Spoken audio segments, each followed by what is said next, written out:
교과서에 충실한 교과토의 여디디아의 교충교토 시간입니다. 오늘은 제12과 신문 받으시고 십자가에 못 박히심이라는 제목으로 교과 연구를 진행하겠습니다. 여러분 성경책과 교과책 다 준비해 주시고 성경 본문을 꼭 펴서 읽어 주시면 좋겠습니다. 연구 범위입니다.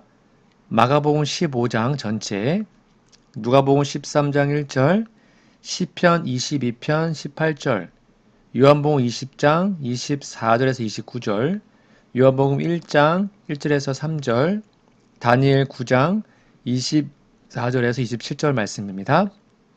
기억절입니다. 제9시에 예수께서 크게 소리 지르시되 엘리 엘리 라마 사박다니 하시니 이를 번역하면 나의 하나님 나의 하나님 어찌하여 나를 버리셨나이까 하는 뜻이라. 마가복음 15장 34절 말씀입니다. 기억절 오래 들으시고 이어서 말씀 연구를 진행하겠습니다. 3기 12과 제9시에 예수께서 크게 소리 지르시되 엘리 엘리 라마 사박다니 하시니 이를 번역하면 나의 하나님 어찌하여 나를 버리셨나이까 하는 뜻이라. 마가복음 15장 34절.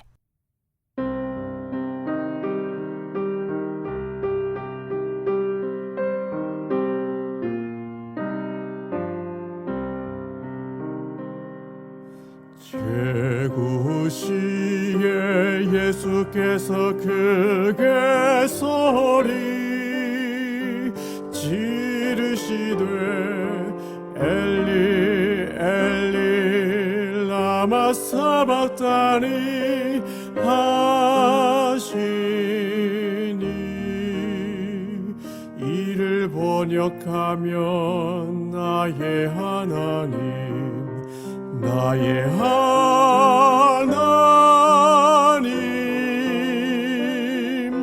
어찌하여 나를 버리셨나이까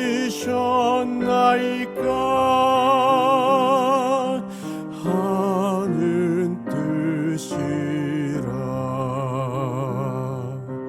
마가복음 15장 34절.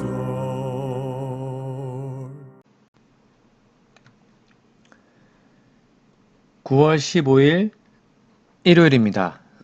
제목은 내가 유대인의 왕이냐? 자, 교과서 질문입니다. 마가복음 15장 1절에서 15절을 읽어보라. 어떤 역설적 상황이 벌어지고 있는가?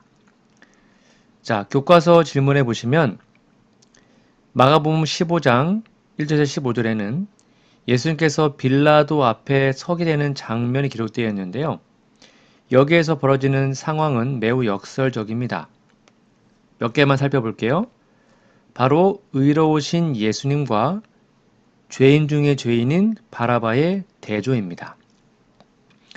7절에 보면 예수님은 무죄하시고 바라바는 살인과 반란을 일으킨 범죄자였죠.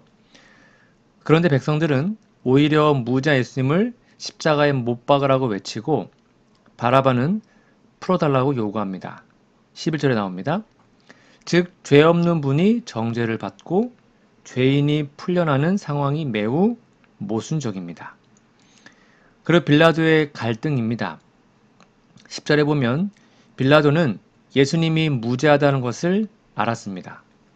그러나 그는 백성들의 압박과 자신의 정치적 위치를 지키기 위해 예수님을 십자가에 못 박기로 결정합니다. 15절에 나와요. 즉 정의를 알고도 실행하지 않는 그의 행동 역시 역설적이죠. 군중의 마음의 변화도 그렇습니다. 많은 사람들은 예수님의 기적과 가르침을 보고 그를 따랐습니다. 그러나 그들은 이제 대제사장들과 장로들의 선동에 넘어가서 예수님을 죽이기 위해서 소리치고 있습니다. 13절과 14절에 나옵니다. 즉 그들의 마음은 진리에서 멀어지고 불의와 폭력을 선택하는 이 상황은 극명한 도덕적 역설을 보여줍니다. 이 장면에서 가장 큰 역설은 완전히 무죄하고 거룩하신 예수님이 죄인으로 정죄받고 바로 죄인이 자유를 얻게 된다는 점입니다. 이 사건은 결국 우리의 죄를 대신 지신 예수님의 구속의 상징이기도 합니다. 예수님께서는 우리 모두를 구원하기 위해 스스로 죄인의 자리에 서셨고 우리는 그분의 희생으로 인해 죄에서 자유를 얻게 되었습니다. 이 역설은 우리가 하나님 앞에서 얼마나 큰 은혜를 받았는지를 깨닫게 합니다. 우리는 예수님의 희생으로 인해 자유를 얻은 자들입니다. 바라바와 같은 죄인인 우리가 그분의 은혜로 인해 구원을 얻었으니 이제 우리는 그 은혜에 감사하며 주님께 헌신하는 삶을 살아야 하지 않겠습니까? 예수님의 사랑과 희생에 깊이 감사하며 그분을 따르는 삶을 선택하는 우리 모두가 되기를 간절히 바랍니다. 9월 16일 월요일입니다. 제목은 유대인의 왕 만세인데요. 자, 교과서 질문입니다. 마가복음 15장 15절에서 20절 읽어보라. 군인들은 예수님께 어떤 행동을 했으며 그것은 무엇을 의미하는가? 이 본문에는 군인들 예수님께 가한 모욕과 학대가 기록되어 있습니다. 그들이 행한 행동을 하나씩 살펴보면 그 의미가 매우 상징적인데요. 첫 번째 15절에 나오는 채찍질입니다. 빌라도가 예수님을 채찍질한 후에 십자가에 못 박도록 넘겼습니다. 즉 채찍질은 로마 형벌 중의 하나로 피고인 당할 수 있는 극심한 고통을 의미합니다. 이는 예수님께서 우리의 죄를 대신해 고통을 당하셨다는 것을 의미하죠. 이사야 53장 5절에는 그가 징계를 받음으로 우리는 평화를 누리고 그가 채찍에 맞음으로 우리는 나음을 받았도다라고 예언되어 있어요. 즉 예수님의 채찍질은 우리의 영적, 육적 치유를 위한 희생이었습니다. 17절에 자주옷을 옷 입혔잖아요. 자주색은 왕의 색상으로 군인들은 예수님을 조롱하며 그분을 유대인의 왕이라고 부르면서 그에게 자주색 옷을 입혔습니다. 이는 예수님이 진정한 왕이심에도 불구하고 그분의 왕권을 인정하지 않고 조롱하는 모습입니다. 역설적으로 그들이 예수님을 비웃으려고 했던 행동이 오히려 그분이 만왕의 왕임을 드러내는 상징이 되었습니다. 17절에는 가시관을 씌움이 나오는데요.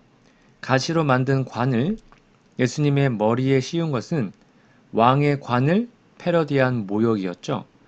그러나 가시관은 인간의 죄와 고통을 짊어진 예수님의 희생을 상징하기도 합니다. 창세기 3장에 나오는 아담의 범죄로 인해 땅이 저주받아 가시와 엉겅퀴가 나게 되었고요. 예수님은 이 가시관을 통해 그 저주를 몸소 지신 겁니다.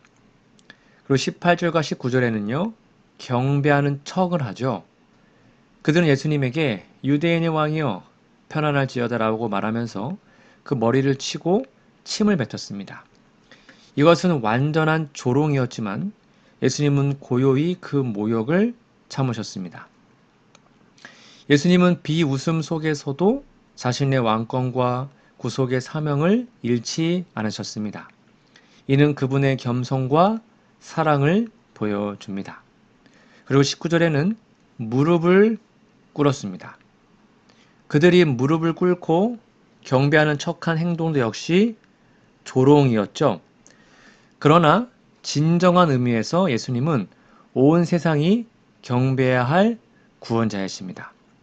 비록 그 순간 군인들이 그분을 비웃었지만 모든 피조물은 결국 그분 앞에 무릎을 꿇고 경배하게 될 것입니다.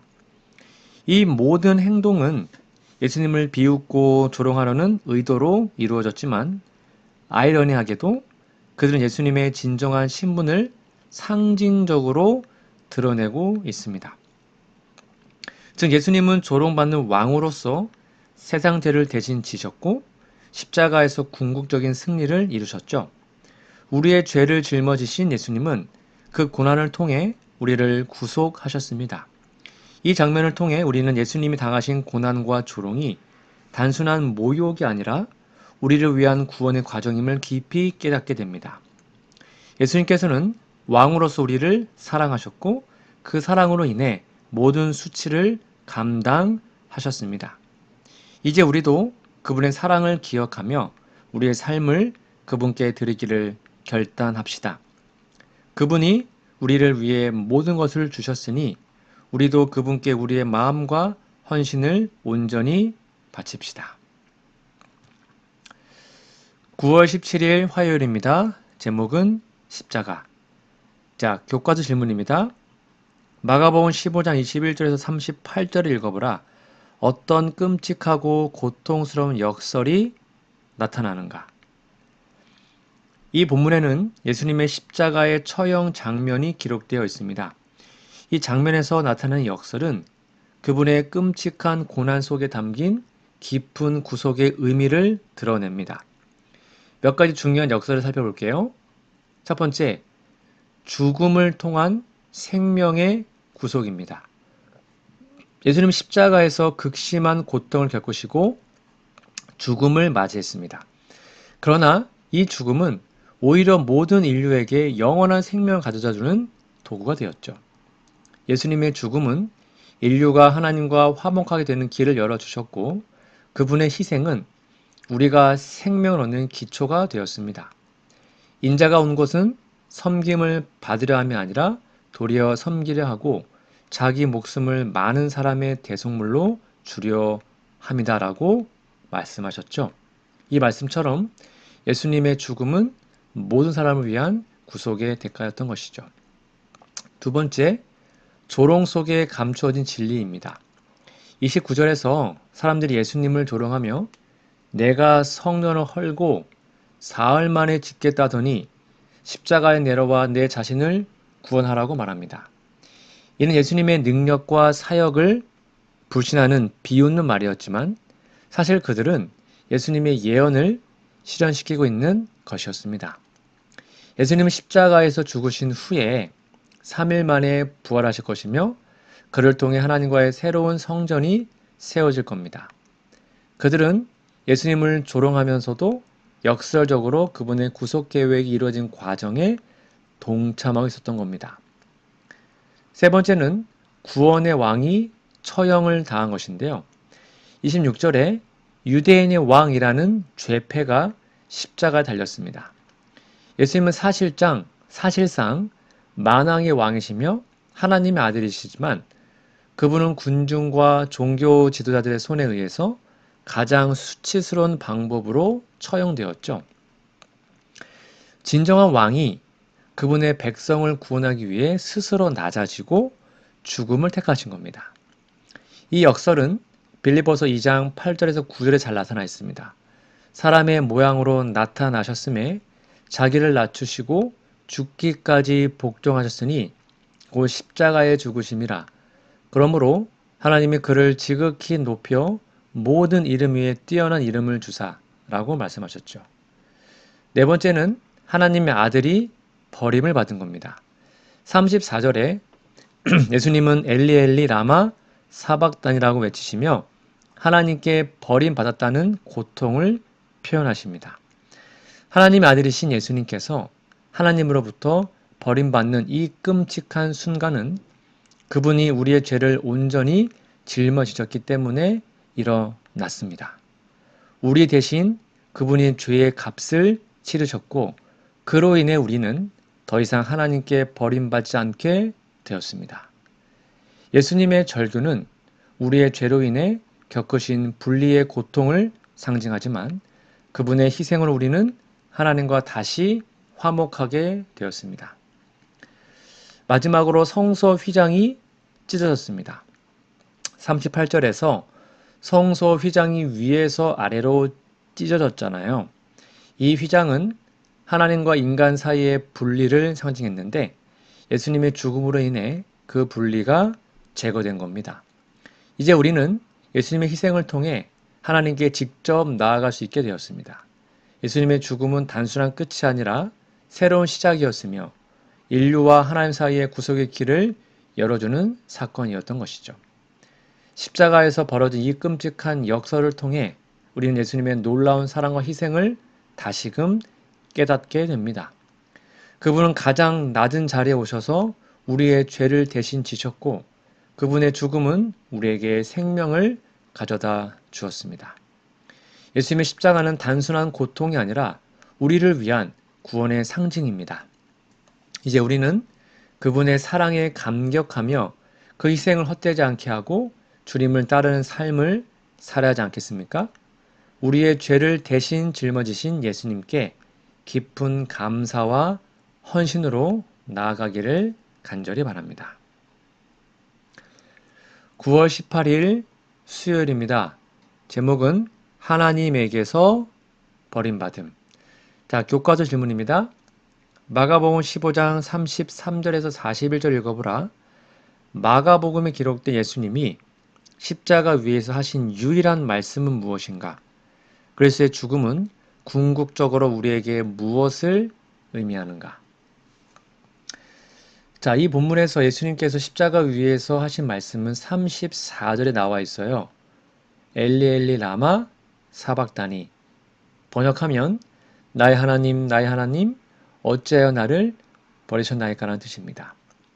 이 말씀은 시편 22편 1절을 인용한 것으로 예수님이 죄인의 자리를 대신 지시며 하나님과의 단절된 고통을 표현하신 것이죠.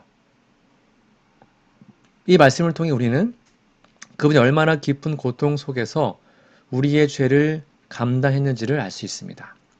그리스도의 죽음이 궁극적으로 의미하는 것은 무엇일까요? 첫 번째, 죄의 대속입니다. 예수님의 죽음은 우리의 죄를 대신한 대속의 희생이었습니다. 로마서 6장 23절에 죄의 삭은 사망이라고 기록되어 있는데 우리 모두는 죄로 인해 영원한 죽음을 당할 운명이었습니다. 그러나 예수님께서 그 형벌을 대신 짊어지셨습니다. 이사야 53장 5절 그가 찔림은 우리의 허물 때문이요 그가 상함 우리의 죄악 때문이라. 예수님의 희생은 우리가 더 이상 죄의 값을 치를 필요가 없게 된 구속의 사건이었죠. 두 번째, 하나님과의 화목입니다. 예수님이 돌아가실 때 성소 휘장이 위에서 아래로 찢어졌습니다. 38절에 나와요. 이는 하나님과 인간 사이의 분리가 제거되었음을 상징합니다. 예수님의 죽음을 통해 우리는 하나님과 다시 화목하게 되었으며 이제는 누구든지 예수님의 희생을 믿고 하나님께 나아갈 수 있게 되었습니다. 에베소서 2장 13절에서는요. 이제는 전에 멀리 있던 너희가 그리스도 예수 안에서 그리스도의 피로 가까워졌다라고 말하고 있는 것입니다. 세 번째는 구원의 성취입니다. 예수님의 죽음은 구속사의 절정이자 하나님의 구원의 계획이 완성된 사건입니다. 예수님은 자신의 죽음을 통해 하나님의 뜻을 온전히 이루셨고 인류를 구원하는 길을 열어주셨습니다. 이것이 바로 요한복음 19장 30절에 예수님께서 다 이루었다라고 말씀하신 의미입니다. 즉 그리스도의 죽음은 단지 비극이 아니라 하나님께서 죄인을 구원하기 위한 완전한 계획의 성취입니다. 마지막으로 희망과 부활의 약속입니다. 예수님의 죽음은 그 자체로 끝이 아닙니다. 그분은 죽음을 이기고 부활하셨습니다.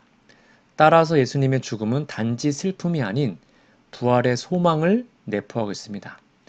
우리가 예수님을 믿고 그분의 희생을 받아들일 때 우리도 죽음에서 부활하여 영생에 참여하게 될 것입니다. 고린도전서 15장 22절에는 아담 안에서 모든 사람이 죽은 것 같이 그리스도 안에서 모든 사람이 삶을 얻으리라고 말합니다. 예수님이 십자가 위에서의 마지막 외침은 단순한 고통의 외침이 아니라 우리를 위한 사랑의 선언이었습니다. 그분은 죄로 인해 우리가 하나님과 단절될 위험에 처했을 때 스스로 우리의 자리에 서서 그 고통을 감당하셨습니다. 이제 우리는 그분의 죽음을 통해 하나님과 화목하게 되었고 구원의 소망을 얻게 되었습니다. 그래서 십자가를 깊이 묵상하며 우리를 위해 모든 것을 희생하신 그분께 감사와 찬양을 드립시다. 예수님의 사랑은 우리가 상상할 수 없는 깊은 희생을 포함하고 있습니다. 이제 그 사랑에 감격하며 우리의 삶을 그분께 드리는 헌신의 삶, 우리가 모두가 되기를 간절히 바랍니다. 9월 19일 목요일입니다. 제목은 무덤에서 장사되심. 자, 교과서 질문해 보시면 마가복음 15장 42절에서 47절을 읽어보라. 예수님의 제자들이 모두 사라진 상황에서 아리마대 요셉이 개입한 것은 어떤 의미가 있는가? 여러분, 이 구절을 잘 읽어보면 아리마대 요셉의 행동은 예수님의 죽음과 장사 과정에서 매우 중요한 의미를 가지고 있습니다. 예수님의 제자들은 모두 도망가고 두려움 속에 숨어 있었지만 아리마대 요셉은 담대하게 나서서 예수님의 시신을 수습하고 정성스럽게 장사 지냈습니다. 그의 행동을 통해 몇 가지 중요한 의미를 생각해 볼 수 있는데요. 첫 번째, 용기 있는 믿음의 표현입니다. 아리마대 요셉은 43절에 보면 존경받는 공회원, 사내들인 의회의 회원이었습니다. 즉 사내들인은 예수님을 십자가에 못 박도록 판결한 기구였기 때문에 요셉이 예수님을 공적으로 존중하고 장례를 준비한 것은 매우 용감한 행동이었어요. 그는 자신의 사회적 지위와 명성을 잃을 위험을 무릅쓰고 빌라도에게 가서 예수님의 시신을 달라고 요청했습니다. 이는 그 예수님을 깊이 존경하고 그분의 제자가 되기를 결심한 것을 보여줍니다. 즉 이것은 아리마대 요셉의 행동이 믿음의 용기였다는 것을 상징적으로 보여줍니다. 예수님의 제자들이 두려움으로 숨을 때 요셉은 그리스도를 향한 사랑과 믿음으로 인해 자신의 목숨과 명예를 걸고 그분을 위해 나섰습니다. 이는 그리스도를 위해 헌신할 때 우리에게 요구되는 믿음과 용기의 본보기인 거죠. 두 번째는 구속의 계획에 대한 참여입니다. 아리마대 요셉의 행동은 하나님의 구속 계획의 중요한 부분이었습니다.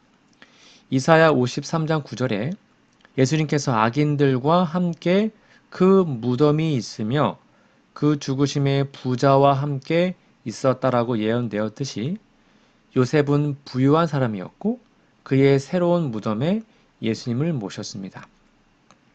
이는 예수님이 죄인의 죽음을 맞았지만 그분의 예언대로 존귀하게 장사 지내짐으로써 하나님의 계획이 성취되는 과정을 보여줍니다. 이게 어떤 의미가 있냐면 즉 아리마대 요셉은 하나님의 구속 계획에 참여한 도구였습니다. 그의 믿음과 순종을 통해 예언이 이루어졌고 예수님의 장례가 존귀하게 이루어졌습니다. 우리도 때로는 작아 보이지만 중요한 하나님의 계획 속에 참여하는 자로 부름받고 있습니다. 세 번째는 숨은 제자의 헌신입니다.